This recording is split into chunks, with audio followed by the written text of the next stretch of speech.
perkenalkan, nama saya adalah Desi Krawati. Saya dari kelas manajemen 5A5 di sini.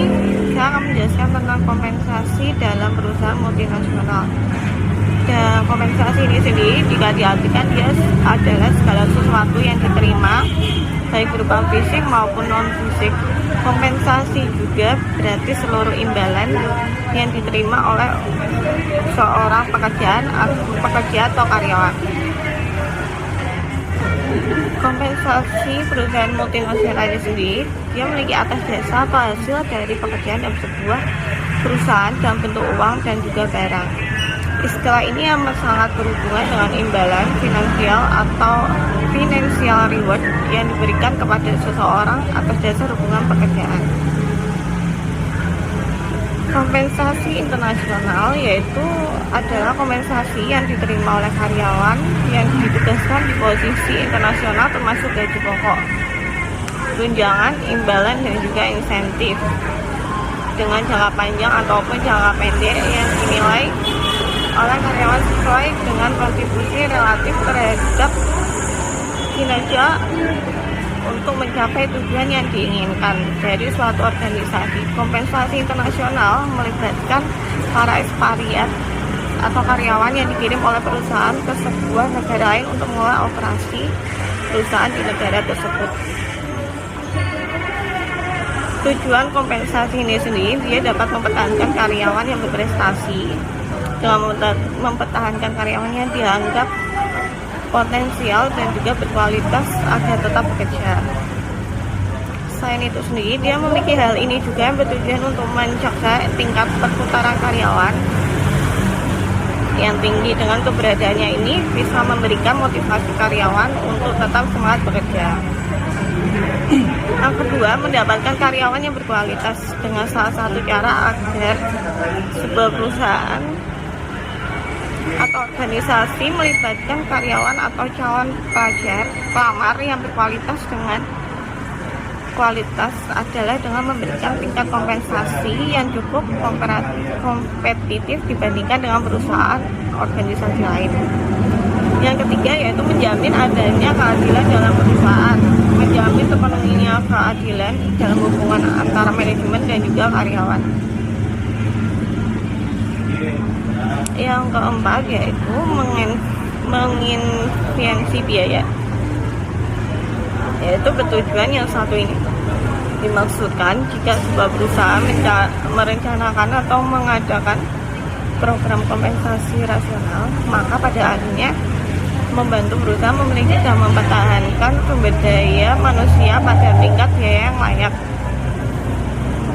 Yang kelima yaitu memenuhi administrasi legalitas, yaitu dalam administrasi kompensasi yang seharusnya ada di setiap perusahaan juga terdapat batasan legalitas yang diatur oleh pemerintah dalam sebuah undang-undang.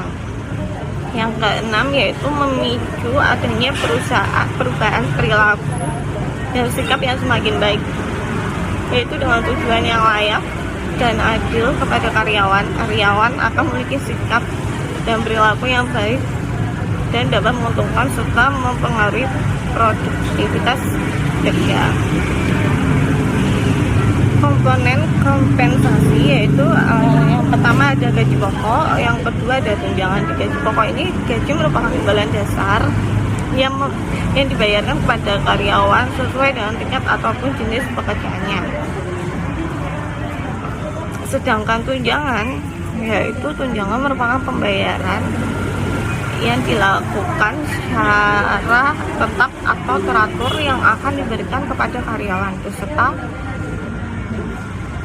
keluarga yang dibayarkan bersama dengan gaji pokok.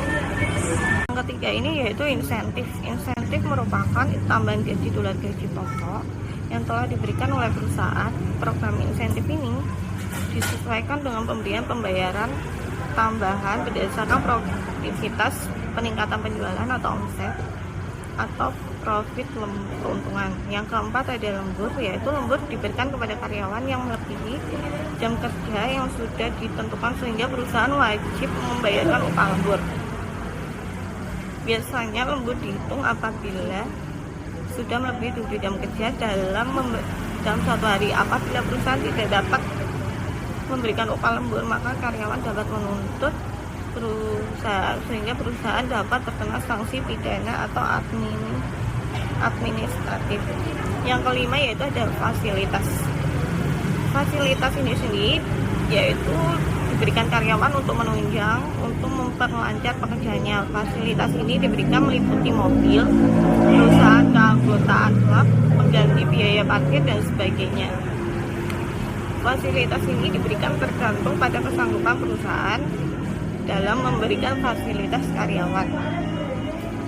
Sedangkan komponen kompensasi ekspariat yaitu ada 7, yaitu tunjangan peninggalan rumah dan perjalanan, premium untuk tugas luar negeri dan kesuksesan, tunjangan relokasi dan pindah.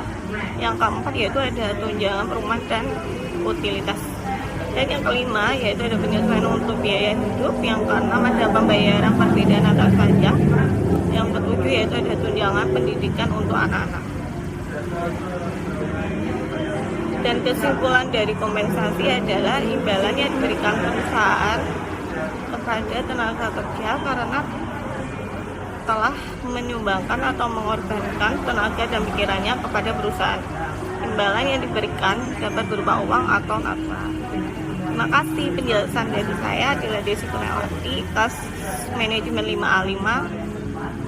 Semoga dapat membantu.